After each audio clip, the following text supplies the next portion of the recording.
अस्सलाम वालेकुम, मैं हूं दाऊद और आप लोग देख रहे हैं क्रिकेट लवर अली शो।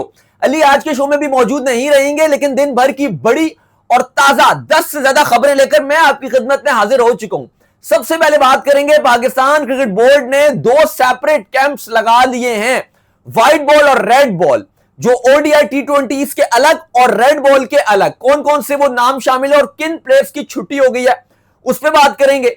इसके बाद बात करेंगे फखर जमान और साइम अयूब को पाकिस्तान क्रिकेट बोर्ड दोबारा से ओडीआई में लाने की तैयारी की जा रही है और ओपनिंग जोड़ी भी उन्हीं की होगी। वो क्या सीन है, उस पर बात करेंगे। शाहीन शाह आफरीदी को अब टेस्ट से बिल्कुल अलहदा किया जा रहा है। जो बांग्लादेश के अगेंस्ट शाहीन शाह आफरीदी की परफॉर्मेंसेस थी, उसके बाद उनको अलग किया जा रहा है। उस पर बात करेंगे। कौन कौन से प्लेयर दौरे वेस्ट इंडीज से बाहर भी होने जा रहे हैं, उसके वाले से भी अपडेट है स्क्वाड की, उस पर बात करेंगे। इसके बाद शान मसूद पाकिस्तान क्रिकेट बोर्ड से अपनी कप्तानी बचाने के हवाले से लगातार रिक्वेस्ट कर रहे हैं। बड़े ही, अगर आप देखें तो करीबी जरिए ये बताते हैं कि शान मसूद रिक्वेस्ट कर रहे हैं कि उनकी कप्तानी कुछ टाइम के लिए रोक दी जाए, उनको ना हटाया जाए। लेकिन इस पर पीसीबी क्या फैसला करने जा रहा है, कुछ उस पर बात करेंगे।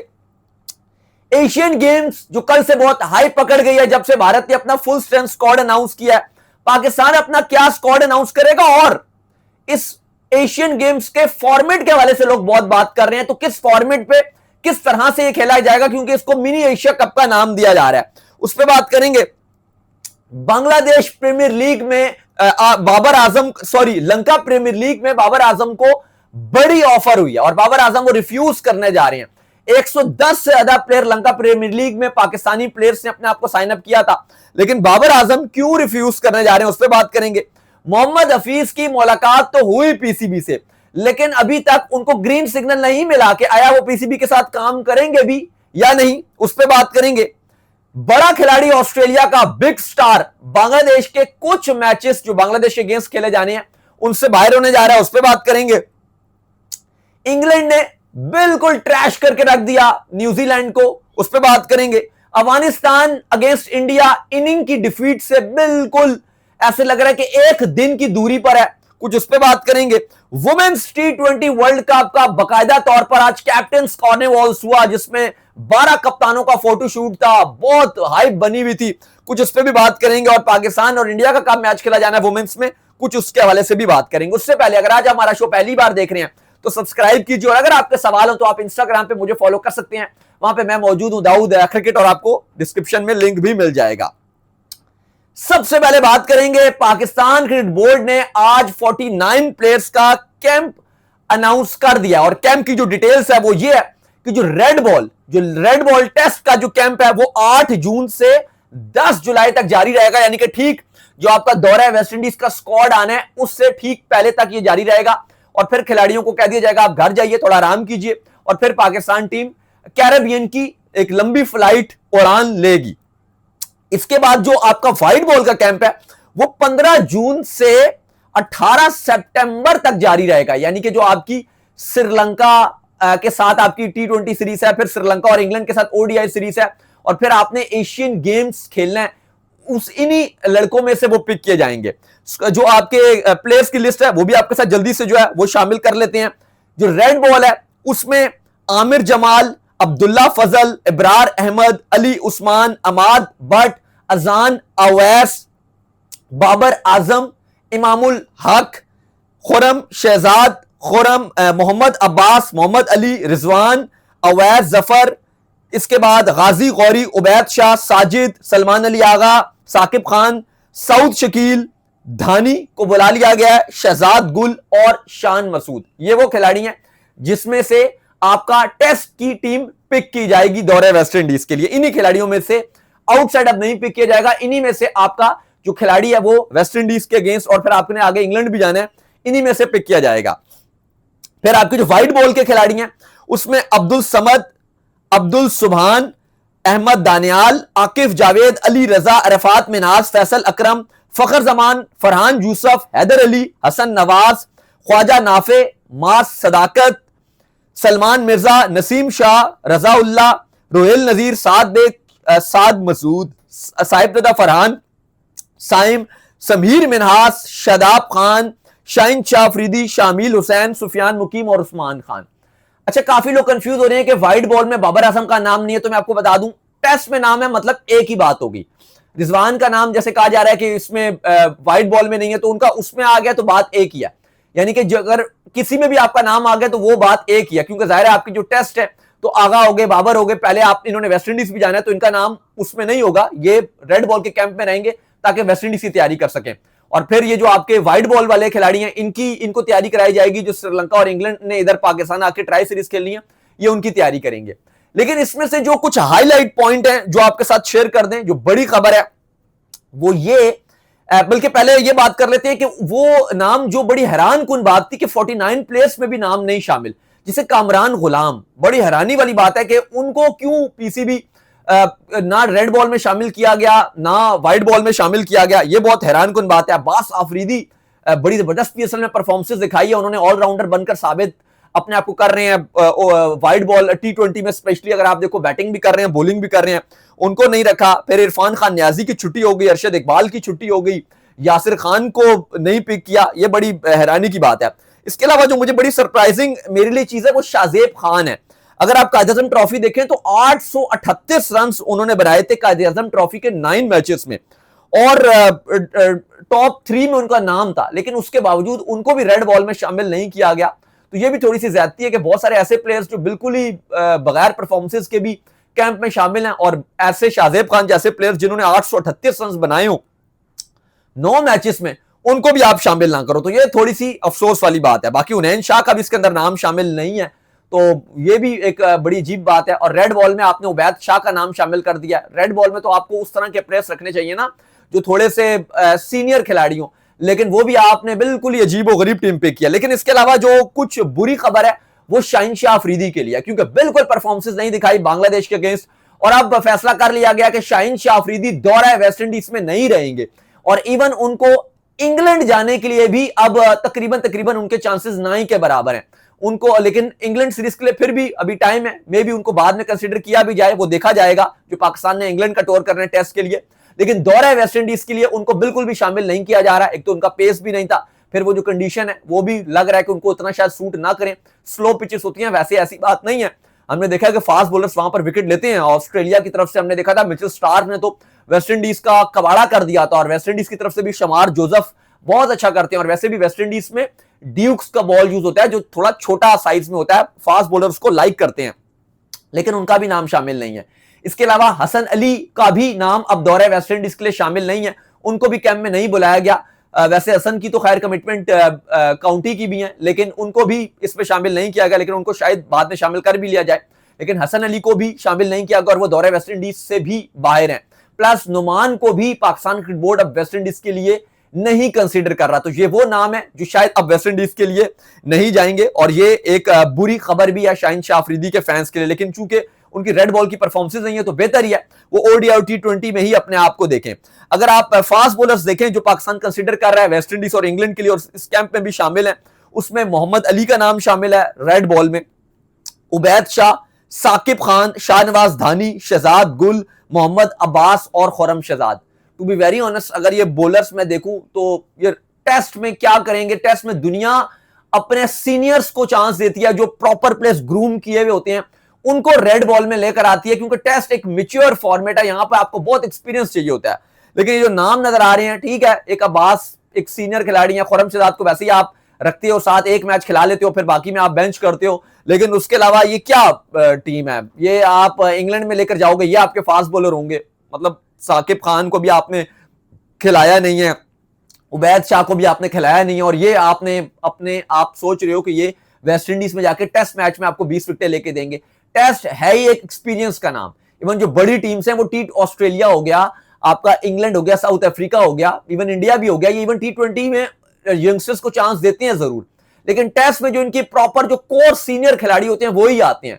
आप देख लें ऑस्ट्रेलिया के टेस्ट में स्टार्क, हेजलवुड, कमिंग्स ही होती हैं। इवन बॉलैंड को भी बाहर बैठना पड़ जाता है, इवन वो इतना अच्छा बॉलर है, उसका पेस भी अच्छा, लाइन भी अच्छी है, लेकिन बॉलैंड तक को बाहर बैठना पड़ जाता है। साउथ अफ्रीका में भी यही है, इंग्लैंड में भी, चलो अब तो उनके मेन सीनियर्स नहीं है, लेकिन अभी भी जो उनके पास सीनियर्स हैं वो उन्हीं के साथ जाते हैं। और हम अपने डेब्यू, बस टेस्ट में जोर होता है डेब्यू कराने का, और T20 ODI में हम एक यंगस्टर्स को भी चांस नहीं देते। अभी ऑस्ट्रेलिया की सीरीज थी, पूरी वो शाहीन और रऊफ ही खेलते रहे। चलो ठीक है, शाहीन कैप्टन है, कम से कम आप रऊफ को तो चेंज कर सकते थे, वो भी चेंज नहीं किया। तो ये एक अजीब और गरीब हमारी सोच रहती है। बहरहाल इसके बाद एक और जो नेक्स्ट खबर आ रही है वो आ रही है साइम अयूब और फखर जमान के हवाले से। और खबर यह है कि दोनों को चूंकि कैंप में बुला लिया गया, पहले ये दोनों व्हाइट बॉल के कैंप में नहीं थे और अब साइम अयूब और फखर जमान ये दोनों ना सिर्फ अब व्हाइट बॉल के कैंप में आ गए, बल्कि साथ साथ ये भी खबर आ रही है कि जो श्रीलंका और आपका इंग्लैंड के अगेंस्ट ओडीआई सीरीज है, ट्राई नेशन सीरीज है, जाहिर ओडीआई फॉर्मेट में खेली जाएगी, उसमें पाकिस्तान कंसीडर कर सकता है दोबारा से साइम और फखर की ओपनिंग जोड़ी को लेकर, क्योंकि आपकी सिलेक्शन कमेटी और टीम मैनेजमेंट इस बात पर इत्तेफाक करती है कि जो अभी साहिबजादा फरहान और मां सदाकत की ओपनिंग सलामी जोड़ी थी वो बिल्कुल फेल रही है, तो हम फखर और साइम को चांस देंगे। और वजह यह है कि साइम चैंपियंस ट्रॉफी से पहले बहुत अच्छा कर रहे थे और फखर जमान वैसे ही ओडीआई में बहुत अच्छा करते हैं, तो ये एक बड़ी खबर है। बाकी आपको बता दिया कि पाकिस्तान वेस्ट इंडीज के जो टेस्ट स्क्वाड है वो इसी में से पिक किया जाएगा, जिसमें से शाहीन शाह अफरीदी की छुट्टी होने जा रही है, हसन अली के भी चांसेस काफी कम नजर आ रहे हैं और जो नुमान है उनको बाहर किया जा रहा है। चलिए इसके बाद जो खबर आ रही है नेक्स्ट वो आ रही है शान मसूद के हवाले से। और खबर यह है कि शान मसूद में जो हम आपको लगातार बता भी रहे हैं, मैंने आपको काफी बार बताया यहां पर कि शान मसूद पाकिस्तान क्रिकेट बोर्ड से और वो उनकी पर्सनल बड़ी ख्वाहिश है कि उनको अभी सैक ना किया जाए बांग्लादेश से व्हाइट वॉश होने के बाद। वो वेस्ट इंडीज उनके लिए इतनी इंपॉर्टेंट नहीं है, वेस्ट इंडीज जो उनकी सीरीज है जाना है पाकिस्तान ने, लेकिन उनकी बहुत ख्वाहिश है कि इंग्लैंड में वो कप्तान रहे। लेकिन उन्होंने पाकिस्तान क्रिकेट बोर्ड को यह बोला है कि जो दौरा है वेस्ट इंडीज और जो दौरा है इंग्लैंड है उसमें मुझे कप्तान बरकरार रखा जाए, उसके बाद बेशक आप मुझे कप्तानी से हटा देना अगर अच्छी परफॉर्मेंसेज ना हो। लेकिन एक्चुअली ये रीजन नहीं है कि वो एक लास्ट चांस मांग रहे हैं कि भाई मैं अच्छी परफॉर्मेंसेज दिखा दूंगा, पाकिस्तान टीम को जितवा दूंगा। रीजन ये नहीं है, रीजन आपको वो भी बताया हुआ है। और रीजन ये है कि शान मसूद अपना फ्यूचर इंग्लैंड में देख रहे हैं, यार शायद की भी वो कप्तानी करते हैं, तो वो चाहते हैं कि इंग्लैंड में वो कैप्टन बनकर जाए पाकिस्तान के। वेस्ट इंडीज में बेशक कोई और भी बन जाए, लेकिन जाहिर है अगर वेस्ट इंडीज कोई और बन के गया कप्तान तो फिर इंग्लैंड भी वही कप्तान जाएगा। तो वो चाहते हैं कि फिर इसलिए वेस्ट इंडीज में भी मैं कप्तान बन के जाऊं और इंग्लैंड भी मैं कप्तान बन के जाऊं, क्योंकि यॉर्कशायर में उनके साथ लॉन्ग डील कॉन्ट्रैक्ट है और वो चाहते हैं कि यॉर्कशायर की भी, क्योंकि वो कप्तानी कर रहे हैं तो उनके लिए चीजें बड़ी अच्छी रहे। क्योंकि अगर वो पाकिस्तान का कप्तान बन के अगर वो जाते हैं इंग्लैंड में तो बड़े बड़े अखबार, मैगजीन्स, मीडिया, टेलीग्राफ जैसी बड़ी वेबसाइट सब उनको हाईलाइट करेंगी, उनके बारे में उनको आप कह लो कि एक वो हाई प्रोफाइल बने रहेंगे। तो उसके बाद उनके लिए 3-4 साल काउंटी में भी उनके लिए चीजें बड़ी अच्छी रहेंगी और उनके लॉन्ग टर्म जो कॉन्ट्रैक्ट्स हैं वो बड़े अच्छे सेव रहेंगे। इसलिए एक्चुअली रीजन ये है बहरहाल, लेकिन वो ये कह रहे हैं कि उनको लास्ट चांस दें, वो वेस्ट इंडीज और इंग्लैंड में अपना लोहा मनवाएंगे और अच्छा करेंगे। लेकिन आई डोंट थिंक सो। अगर आपने उनको ड्रॉप ही करना है, अगर आपने उनको ड्रॉप नहीं मतलब अगर आपने उनकी कप्तानी हटानी है, तो फिर ये वेस्ट इंडीज और इंग्लैंड वाला बेवकूफों वाली बात है कि आप उनको फिर वेस्ट इंडीज और इंग्लैंड भेज रहे हो। फिर आप कोई नया कप्तान ही लो और उसको भेजो। अगर आप चाहते ही ये हो कि भाई हमने इंग्लैंड के बाद कप्तान चेंज ही करना है, तो फिर शान मसूद को कप्तान रखना फायदा नहीं है। लेकिन हाँ, अगर आप उनको और कोई लॉन्ग टर्म आपके प्लान्स हैं, कोई और रीजन है, तो फिर आप चलो सोच भी सकते हो। लेकिन खाली इसलिए कि शान मसूद रिक्वेस्ट कर रहे हैं, आई डोंट थिंक सो, क्योंकि पीसीबी बिल्कुल भी खुश नहीं है और पीसीबी चाह रहा है कि उनको अब हटाया जाए। चलिए इसके बाद जो खबर आ रही है वो आ रही है एशियन गेम्स के हवाले से। काफी ज्यादा चर्चा और बात की जा रही है, कल से बहुत ट्रेंड पर है एशियन गेम्स, क्योंकि भारत ने जब अपना कल फुल स्ट्रेंथ स्क्वाड अनाउंस किया तो अब जाहिर है खबरें ये आ रही हैं कि आज जिस तरह पाकिस्तान ने भी अपना व्हाइट बॉल कैंप अनाउंस किया और कहा जा रहा है कि इसी में से पाकिस्तान श्रीलंका और इंग्लैंड के अगेंस्ट जो एक ट्राई सीरीज है और फिर जो श्रीलंका के अगेंस्ट T20 सीरीज है पिक करेगा स्क्वाड, और फिर एशियन गेम्स में से भी पाकिस्तान इसी में से पिक करेगा। यानी कि ऑल टू वन यही है पाकिस्तान के। अगर आप यंगस्टर्स की बात करो तो समीर मिनाज जैसे प्लेयर भी हैं, फखर साइम भी इस टीम में है, बाकी तो ऑल टू वन शाहीन और जितने भी हैं वो सब हैं। लेकिन एशियन गेम्स के भाई भी इसलिए बन गया क्योंकि पाकिस्तान इंडिया का जो तड़का है वो पूरी तरीके से अब फुल, जैसे मेन एशिया कप का मैच होता है वैसे ही होगा। पहले एशियन गेम्स को इंटरनेशनल लेवल का स्टेटस हासिल नहीं था, लेकिन लास्ट जो एशियन गेम्स खेली गई और पाकिस्तान इंडिया का मैच भी हुआ उसको इंटरनेशनल स्टेटस हासिल था। लेकिन उसके बावजूद जो पाकिस्तान इंडिया और जितनी भी एशिया की टीम्स हैं उन्होंने अपनी फुल स्ट्रेंथ टीम्स नहीं भेजी, ए टीमें भेजी, तो बावजूद उसके इंटरनेशनल स्टेटस के वो हाइप नहीं पकड़ सका, ना उसकी वैल्यू बनी। लेकिन इस बार इंटरनेशनल स्टेटस भी है प्लस हाई प्रोफाइल सारे जो मेन स्क्वाड हैं, जैसे एशिया कप के स्क्वाड होते हैं, वर्ल्ड कप के 15 रुकनी स्क्वाड होते हैं, वैसे स्क्वाड भी जा रहे हैं। तो बात भी बहुत होगी और हाईलाइट भी बहुत होगी और फिर स्पॉन्सर भी बहुत होगा। तो अरबों रुपए बनेगा इस एशियन गेम्स से, ये जो क्रिकेट फॉर्मेट होगा। लेकिन क्या क्रिकेट फॉर्मेट होगा वो भी आपको बता देंगे, क्योंकि इसके क्वालिफायर सिंगापुर में चल रहे हैं और हमारे पास जो पूरी टीम्स हैं 10 की 10 टीम्स हमारे पास आ चुकी हैं। पाकिस्तान, इंडिया, श्रीलंका, बांग्लादेश और अफगानिस्तान, ये और जापान होस्ट, ये ऑलरेडी क्वालिफाई थी। प्लस जो 4 टीम्स हमारे पास आ चुकी हैं, नेपाल, मलेशिया, हांगकांग और ओमान, ये 4 टीमें भी आ गई, तो 10 टीम्स हो गई हैं। फॉर्मेट ये रखा गया है कि जो निचली ये 4 टीमें ये आपस में खेलेंगी और 2 टीमें क्वालिफाई करके जाएंगी आगे, और फिर होगा क्वार्टर फाइनल। मेन जो मैचेस खेले जाने हैं, जो पाकिस्तान इंडिया या जो मेन बांग्लादेश श्रीलंका है, ये हम लोगों ने, अफगानिस्तान ने, हमें जो फॉर्मेट्स मिलेंगे वो क्वार्टर फाइनल जीत, सारे नॉकआउट मैच। अगर क्वार्टर फाइनल में हार गए तो बाय, क्वार्टर फाइनल जीत गए तो सेमीफाइनल, सेमीफाइनल जीत गए तो फिर फाइनल। तो इस तरह से जो है वो मैच बनेगा सारे, मतलब आप कह लो कि नॉकआउट मैचेस जो हैं वो बनेंगे।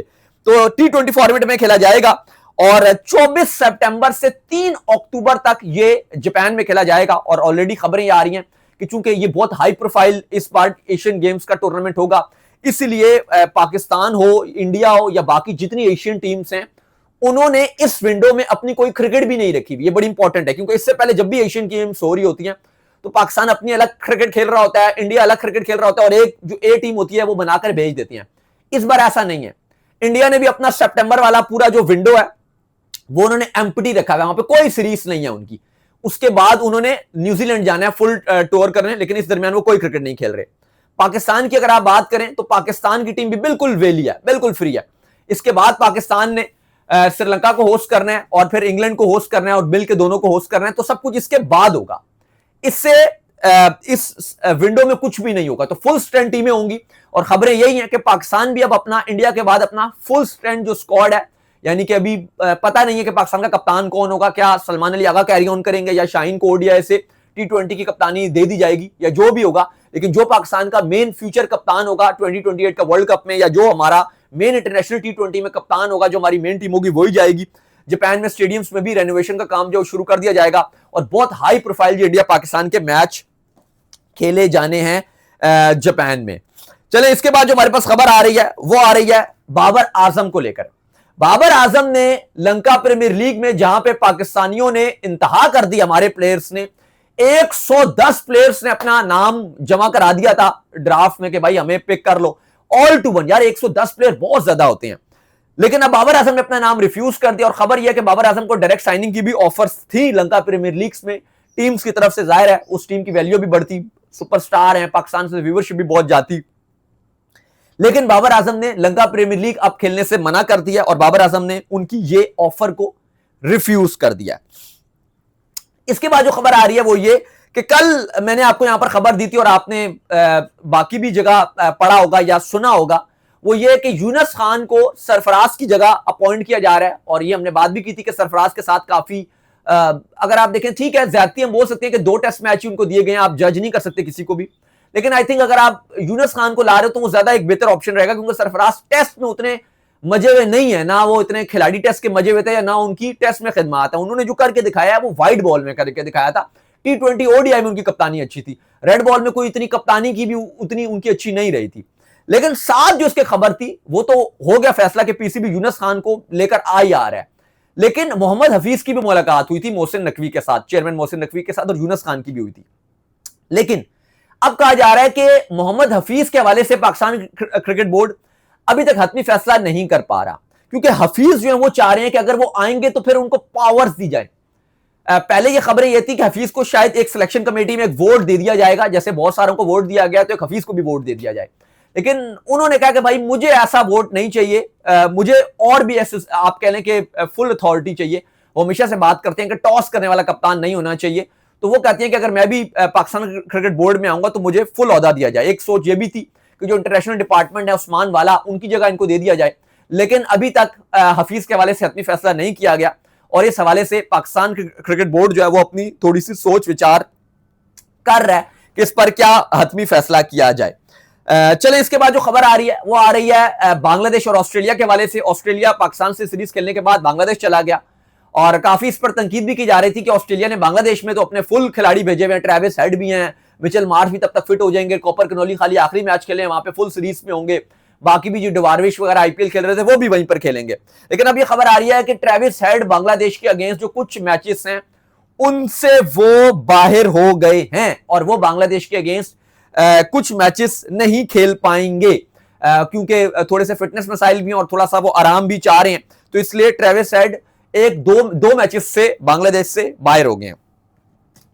चलिए इसके बाद जो खबर आ रही है वो ये कि आज जो दो मैच हो रहे हैं टेस्ट मैच, एक मैच का तो नतीजा आ चुका है इंग्लैंड और न्यूजीलैंड का। एज एक्सपेक्टेड इंग्लैंड बिल्कुल डोमिनेट किया इंग्लैंड ने और ट्रैश करके रख दिया न्यूजीलैंड को 115 रन से।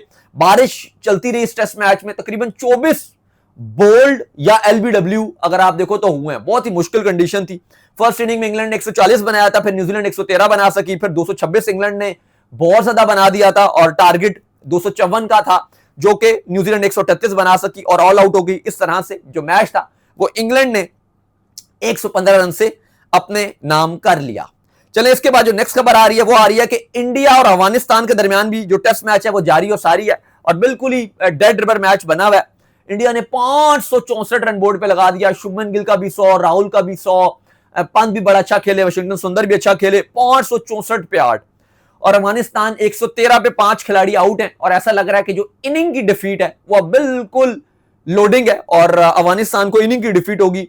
मे भी अगर कल ये पहले सेशन में ऑल आउट हो गए वो इनको फॉलो ऑन करवाएंगे और कल ही शायद इस मैच का नतीजा भी आ जाए। तो अफगानिस्तान बहुत ही पैथेटिक किस्म की क्रिकेट खेल रहा है, बिल्कुल ही फारिग। और हमने देखा कि अफगानिस्तान इंडिया के आगे से बिल्कुल ही भीगी बिल्ली बना होता है। इवन बहुत सारे हमने देखा कि रिव्यू के चांस भी थे डीआरएस में, ठीक है अंपायर ने आउट नहीं दिया, ये रिव्यू ले सकते थे, वहां पे इन्होंने रिव्यू भी नहीं लिया। तो बहुत ही और ऐसे लग रहा था कि बस ये सोए हुए थे, बस ये चाहते थे कि इंडिया आउट हो जाए तो हमें विकेट मिल जाए, खुद हम कुछ नहीं करेंगे। तो बहुत ही कोई इंडिया की भी कोई टीम इतनी अच्छी नहीं है टेस्ट की, वो भी रीबिल्डिंग फेज से गुजर रहे हैं। विराट कोहली रिटायर्ड हैं, पुजारा रहाणे अब उनकी टीम का पार्ट नहीं है, लेकिन अफगानिस्तान को बहुत ही पैथेटिक क्रिकेट खेला है। चलिए इसके बाद जो नेक्स्ट खबर आ रही है वो आ रही है वुमेन्स T20 वर्ल्ड कप को लेकर। आज पाकिस्तान टीम भी वहां की जो हमारी वुमेन्स की कप्तान है सना वो भी मौजूद थी, फातिमा। बड़ा जबरदस्त किस्म का हमने देखा कि एक पूरा वर्ल्ड कप का कार्निवल करवाया गया जहां पे 12 कैप्टन मौजूद थी। खूब हैवी किस्म का एक इवेंट करवाया गया इंग्लैंड में और T20 वर्ल्ड कप जो कि 12 जून से आगाज हो रहा है। Full high profile trophy photoshoot था, कैप्टन्स को एक एक को बुलाकर उनसे जो है बात की जा रही थी। बहुत हाई प्रोफाइल आप कह लें कि इवेंट रखा गया और बहुत अच्छा इवेंट रखा गया।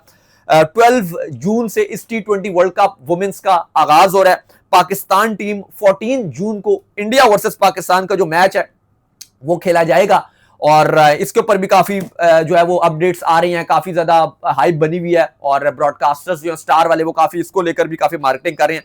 तो इसके वाले से भी आगे फ्यूचर वाले शोज में बात करेंगे। आई होप कि आपको हमारा शो आया पसंद तो कीजिए वीडियो को लाइक, चैनल को कीजिए सब्सक्राइब और अगर आपका कोई सवाल हो तो आप इंस्टाग्राम पे मुझे फॉलो कर सकते हैं, वहां पे मैं मौजूद हूं दाऊद क्रिकेट के नेम से। डिस्क्रिप्शन में आपको लिंक भी मिल जाएगा। सो टिल देन अल्लाह हाफिज, बाय बाय, अपना बहुत ज्यादा ख्याल रखिएगा।